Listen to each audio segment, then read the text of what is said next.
तो समांतर श्रेणी में एग्जाम्पल चल रहे थे, तो एक एग्जाम्पल रह गया था एग्जाम्पल 16। इसको पढ़िए। कह रहा कि टीवी सेटों का निर्माता कोई कंपनी है जो टीवी बनाती है, तो टीवी सेटों का निर्माता तीसरे वर्ष में 600 टीवी और 7वें वर्ष में 700 टीवी सेटों का उत्पादन करता है, यह मानते हुए कि प्रत्येक वर्ष उत्पादन में एक समान रूप से एक निश्चित संख्या में वृद्धि होती है। तो ये एक समान रूप से प्रत्येक वर्ष उत्पादन में वृद्धि होती है, इसका मतलब ये समांतर श्रेणी की तरफ इशारा कर रहे हैं कि हर वर्ष एक समान वृद्धि होती है उत्पादन में। इसका मतलब समांतर श्रेणी, समान अंतर है। तो देखिए तीसरे वर्ष में इन्होंने बनाया है 600 टीवी, इसका मतलब A3 = 600। तीसरे वर्ष में, 3 वर्षों में नहीं, 3 वर्षों में तो पहला वर्ष, दूसरा वर्ष, तीसरा वर्ष तीनों जोड़कर होगा 3 वर्ष, लेकिन तीसरे वर्ष माने केवल तीसरे वर्ष में 600 टीवी बनती है। इसका मतलब A3 = 600। A3 को लिख सकते हैं आप A + 3 - 1 × D। कैसे लिख दिए? क्योंकि फार्मूला होता है आपके पास AN = A + N - 1 × D। तो इसी सूत्र से हमने A3 के स्थान पे लिख दिया, तो ये हो जाएगा A + 2D = 600। Equation number 1। फिर कह रहे हैं 7वें वर्ष में 700 टीवी, यानी A7 = 700। A7 को भी इसी सूत्र से लिखिए, A + 7 - 1 × D = 700। तो A + 6D = 700। समीकरण नंबर 2। अब ये 2 समीकरण बन गया। इसके बाद वो जो भी पूछेंगे उसके लिए आपको A और D का मान तो निकालना ही पड़ेगा। तो प्रथम वर्ष में उत्पादन पूछ रहे हैं, मतलब प्रथम पद पूछ रहे हैं, प्रथम वर्ष में उत्पादन पहला पद पूछ रहे हैं। फिर 10वें वर्ष में उत्पादन, इसका मतलब A10 माने 10वें वर्ष में उत्पादन। फिर प्रथम 7 वर्षों में कुल उत्पादन, माने 7 साल में, 7 वर्ष में कितना उत्पादन हुआ, इसका मतलब 7 पदों का योगफल पूछ रहे हैं, कुल उत्पादन। S7 पूछ रहे हैं। तो जो भी पूछ रहे हैं बिना A और D के नहीं आएगा, तो A और D निकालिए इन समीकरण को हल करके, समीकरण 1 और 2 हल करने पर, 2 हल करने पर, तो A + 2D = 600, A + 6D = 700। घटाने पर चिन्ह बदल जाएगा, -4D = -100, D = 25, minus minus cut जाएगा, 100/4 25 आ जाएगा। D = 25, D का मान कर दीजिए समीकरण 1 में।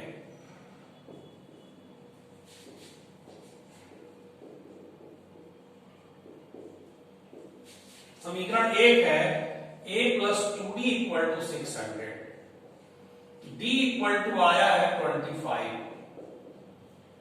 600, A + 50 = 600, 50 उधर ले जाएंगे जब 550 आ जाएगा। इसका मतलब हो गया, अतः प्रथम वर्ष में उत्पादन, देखिए पहला वाला खंड आ गया, प्रथम वर्ष में उत्पादन कितना होगा? 550 टीवी। 550 टीवी का उत्पादन प्रथम वर्ष में होगा, क्योंकि A बराबर प्रथम वर्ष का उत्पादन है। अब ये पूछ रहे हैं कि 10वें वर्ष का उत्पादन, 10वें वर्ष का उत्पादन पूछ रहे हैं, दूसरा वाला खंड। ये पहला वाला खंड आ गया, 10वें वर्ष का उत्पादन, 10वें वर्ष का उत्पादन, इसका मतलब A10 पूछ रहे हैं, 10वें है। 10 वर्ष होता तो S10, लेकिन 10वें वर्ष है, इसका मतलब A10। A10 बराबर क्या लिखें? A10 बराबर A plus 10 minus 1 into D, है ना। A कितना है? 550 और 10 माइनस 1 9 और डी का मान 25। ये हो जाएगा 550 धन 25 9 225, तो हो जाएगा 775। इसका मतलब 10वें वर्ष में वो निर्माता 775 टीवी का उत्पादन करेगा। तीसरा खंड पूछ रहे हैं कि 7 वर्ष में कुल कितना उत्पादन हुआ, योगफल। 7 वर्षों में टीवी उत्पादन का योगफल पूछ रहे हैं। यस 7 थर्ड पूछ रहे हैं 7वें नहीं 7 वर्ष में। देखिए में लगा देने से ना 1 वर्ष का हो जाता है। वे लगा देगा तो 1 वर्ष का हो गया, वे नहीं लगाया तो पूरे 7 वर्ष का हो गया। तो 7 वर्ष में कुल उत्पादन, इसका मतलब यस 7 पूछ रहे हैं योगफल। तो क्या हो जाएगा 7/2 2a plus 7 minus 1 into D. Sn का फार्मूला आपको याद होगा, Sn बराबर n/2 2a plus n minus 1 into d. तो Sn था तो n लिखते थे, S7 है तो 7 लिखेंगे n के स्थान पर, ठीक है। 7/2 2a का मान 550 आया है और 7 माइनस 1 6 और d का मान 25 आया है।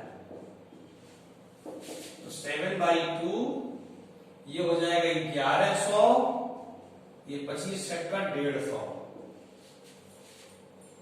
7/2 ये हो जाएगा 1250, काट दीजिए 625, गुणा कराइए 7 पच्चे 35 और 7 दूनी 14 3 17 और 7 6 42 से 43, 4375 टीवी जो है 7 साल में कुल बनेगी, ठीक है। ये नोट कर लीजिए, ये आपका आंसर हो गया। एग्जाम्पल 16 इंपॉर्टेंट है। तो एग्जाम्पल भी देखिए मैं आपको बताता जा रहा हूं, बोर्ड एग्जाम है ना, बोर्ड एग्जाम में आप थोड़ा सा भी इधर उधर नहीं कर सकते, कारण जानते हैं कि एग्जाम्पल में से ज्यादा पूछने का चांस रहेगा। बोर्ड में एग्जाम्पल में से आने का चांस ज्यादा रहता है। अब चलिए मैं कुछ एग्जाम्पल इधर बता रहा हूं, पिछला वाला भी, जैसे 5.2 के एग्जाम्पल, ठीक है। इसमें पेज नंबर 114 पर आप जाएंगे, जब पेज नंबर 114 पर इसमें पूछा है एपी एग्जाम्पल 8, एपी 10 7 4 -62 का अंतिम पद से 11वां पद, अंतिम पद से 11वां पद ज्ञात करो, ये सवाल पूछ रहे हैं। तो मैंने आपको सूत्र बताया, अंत से nवां पद का सूत्र क्या बताया है, n minus n minus 1 into D. क्योंकि ये जो लगाए हैं ना एग्जाम्पल में, थोड़ा सा दूसरे टाइप से लगा दिए, लंबा कर दिए, आपको समझ में नहीं आएगा। तो बहुत आसान है, मैंने फार्मूला बताया है, इसीलिए इसको बता दे रहे हैं ताकि आप फंसे मत। एग्जाम्पल पढ़ेंगे तो फंस जाएंगे आप। तो ये फार्मूला है किस चीज का, समांतर श्रेणी में, समांतर श्रेणी में अंत से nवां पद का, अंत से nवां पद का सूत्र है, ये सूत्र है। Solution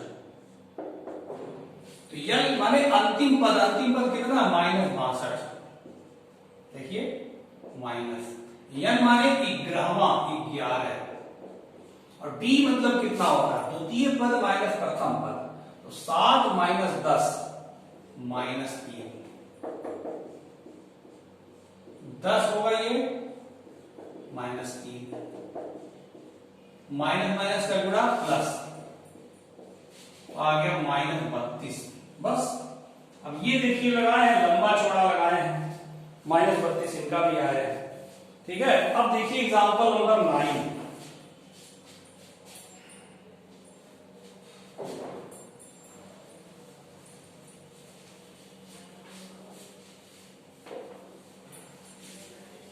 example number 9 page number 115 पर है।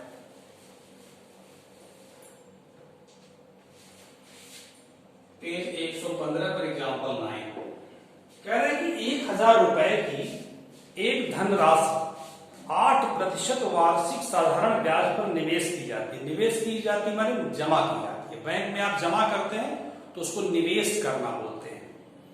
प्रत्येक वर्ष के अंत में ब्याज परिकलित कीजिए, माने गणना कीजिए, निकालिए। फिर कह रहा क्या ये ब्याज एक एपी बनाते हैं, माने क्या ये ब्याज एक समांतर श्रेणी बनाते हैं। पहले ब्याज निकाल लेंगे तब पता चलेगा ना। फिर लिखा यदि ऐसा है तो इस तथ्य का प्रयोग करते हुए 30 वर्षों के अंत में ब्याज परिकलित कीजिए, माने 30वें वर्ष कितना ब्याज लगेगा इसको निकालना है। तो चलिए पहले हम लोग ब्याज का एक श्रेणी बनाएं। 1000 रुपया मूलधन है। मूलधन कितना है? 1000 रुपया। ठीक है, दर कितना है? 8%। तो प्रथम वर्ष का चलिए, प्रथम वर्ष का ब्याज, साधारण ब्याज का क्या सूत्र होता है? मूलधन गुणे दर गुणे समय बटा 100। मूलधन कितना है? 1000, दर 8 और प्रथम वर्ष का पूछना है तो समय 1 हो जाएगा बटा 100। काट दीजिए, 80 रुपया आ गया। प्रथम वर्ष का ब्याज 80 रुपया। द्वितीय वर्ष का ब्याज चलिए, द्वितीय वर्ष का ब्याज, मूलधन वही सूत्र 1000, दर 8, समय 2। काट दीजिए, 160 रुपया आ गया। ठीक है, तृतीय वर्ष का आइए, तृतीय वर्ष का ब्याज वही सूत्र 1000 गुणे 8 गुणे 3। तृतीय वर्ष का है तो 3। ठीक है, तो बल्कि द्वितीय को दूसरे वर्ष का कहिए, दूसरे वर्ष का, तृतीय को तीसरे वर्ष का। ठीक है, क्योंकि जानते हैं 3 वर्ष बीत जाने के बाद ब्याज है। तृतीय का मतलब ये निकल जाएगा केवल तीसरे वर्ष का। तो ये 100, 0 कट गया, आगे 8 3 24, 240 रुपए। तो देखिए आपको 3 पद निकल गया, तो श्रेणी तो आप बना ही सकते हैं। आता है ब्याज की श्रेणी, ब्याज की श्रेणी कितनी आई? देखिए 80, 160, 240। समांतर श्रेणी है ये, चूंकि सार्वमांतर समान है, एकदम स्पष्ट है ना, लिख दीजिए सार्वमांतर समान है, इसलिए श्रेणी कौन सी है? एपी है। जब एपी है तब ये पूछ रहे 30वें वर्ष का ब्याज बताइए, तो इससे निकालना है, ये नहीं कि इस सूत्र से निकालेंगे आप। कहा है कि इस तथ्य का प्रयोग करते हुए, लिखा है यदि ऐसा है, अगर एपी है तो एपी का प्रयोग करते हुए 30वें वर्ष का ब्याज बताना है। तो ए बराबर 80, देखिए 80, बी बराबर द्वितीय पद माइनस प्रथम पद 80 हो जाएगा, 160 माइनस 80, 80 हो जाएगा। और तीसरे वर्ष का निकालना तो एन बराबर 30, तो ये सूत्र कौन लगेगा? एन बराबर a plus n minus 1 into d. तो तीसरे वर्ष का निकालना ए 30, ए बराबर 80 और एन बराबर 30 और डी बराबर भी 80। 80 धन 29 हो जाएगा। ठीक है, तो कितना आ जाएगा? यहां लगाते रहे हैं, 8 9 72 और 8 19 16 7 23, तो 80 जोड़ेंगे 2400 रुपए आ गया। इसका मतलब 30वें वर्ष जो ब्याज मिलेगा उसको 2400 रुपए मिलेगा। ठीक है, ये आपका आ गया। अब देखिए उदाहरण नंबर 10, इसको लगा लीजिएगा।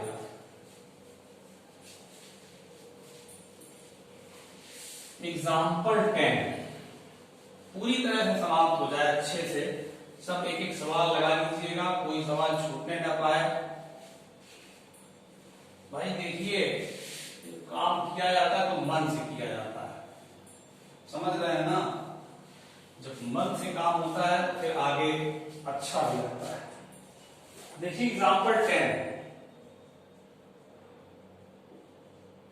पेज नंबर है 115। फूलों की एक क्यारी की पहली पंक्ति में 23 गुलाब के पौधे हैं। पहली पंक्ति में कितने पौधे हैं? 23। ठीक है, फिर दूसरी पंक्ति में 21, फिर तीसरी पंक्ति में 19, ऐसे ऐसे है, और अंतिम पंक्ति में 5 पौधे हैं। अंतिम पंक्ति में 5 पौधे हैं। तो इस क्यारी में कुल कितनी पंक्तियां हैं ये पूछा, और तो आगे है बस, हाँ इतना पूछा है, कुल कितनी पंक्तियां हैं। मान लिया n पंक्तियां हैं।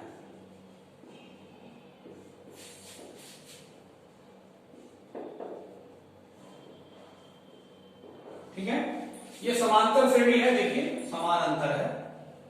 a equal to 23, b equal to द्वितीय पद माइनस प्रथम पद 21 माइनस 23 माइनस 2, यल अंतिम पद आपको मिला 5। सूत्र आपके पास होता है an equal to a plus l minus 1 into d. an को यल ही कहते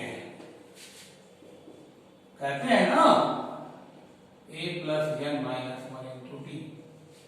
यल का मान देखिए 5 है, a का मान 23 है, और n का मान निकालना है, और d का मान -2 है। ठीक है, चलिए 23 इधर भेजिए,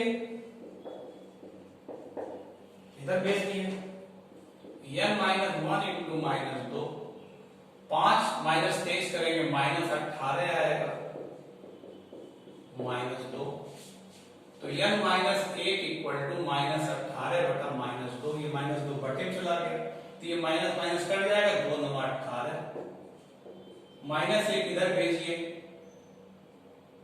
-1 इधर भेजेंगे तो n 9 + 1, तो n बराबर 10 आ गया।